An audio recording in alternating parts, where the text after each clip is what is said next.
ใจ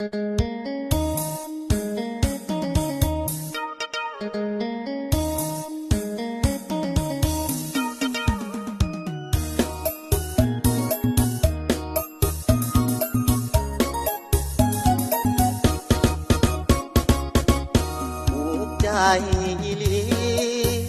จากกันตั้ง2 ปีกว่าเมียเก่าคือสิเอาผัวคิดหอดทุนหัวแม่พันละยาเฮ็ดหน้าเฮ็ดไทยหรือสบายใจกับให้บ่นางเอาผัวใหม่แล้วบ่แอวมาตั้งแต่เหินห่างน้องอยู่จังใดภูมิใจเด้ล่ะตั้งแต่ห่างกันกับเจ้าคิดฮอดอีหลีน้องเหงาสู่มืออ้ายเศร้าน้ำเจ้ากันดาสิป้าเมียใหม่ขึ้นหาจอมขวัญกะยันคุณสาสู่มือนี้อายพ่อปานคนมาคิดไปคิดมาอยากขาดเจ้าของอายน้องน้ำตาเวลาคิดฮอดลูกเต้าเมียใหม่กะบ่คือเมียเก่าสัจจะคำเว้าอายได้พบเห็นว่า10 ขาหน้าพอดสาวเอามายังบ่สู่ขาหลังสู่มือนี้อายแห้งบูบแห้งอังคิดฮอดความหลังเมื่อครั้งเฮามี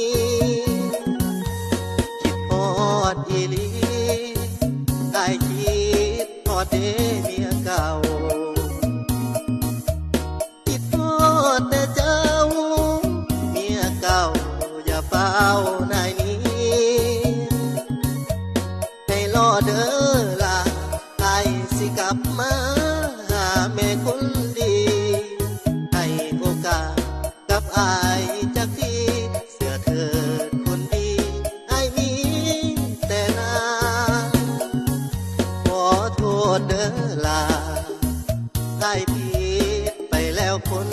ดี นับจากวันนี้จะอยู่เคียงคู่เนื้อนวลเจ็บแล้วจำจดจะบอกคิดโทษกับแม่จอมขวัญให้โอกาสให้แนงามงอนจะบอกให้ถอนจากสัวสีวา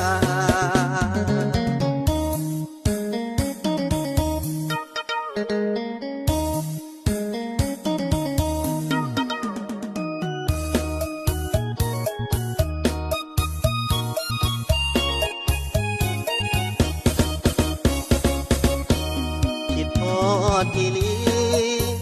ไอ้คิดฮอดเด้เมียเก่าคิดฮอดแต่เจ้าเมียเก่าอย่าเฝ้านายนี้ให้รอเด้อล่ะไอ้สิกลับมาหาแม่คนดีให้โอกาสกับอายจักทีเสื้อเธอคนดีไอ้มีแต่นางขอโทษเด้อล่ะไอ้ผิดไปแล้วคนดี นับจากวันนี้จะอยู่เคียงคู่เนื้อนวลเจ็บแล้วจำจดจะบอกคิดโคตรกับแม่จอมขวัญ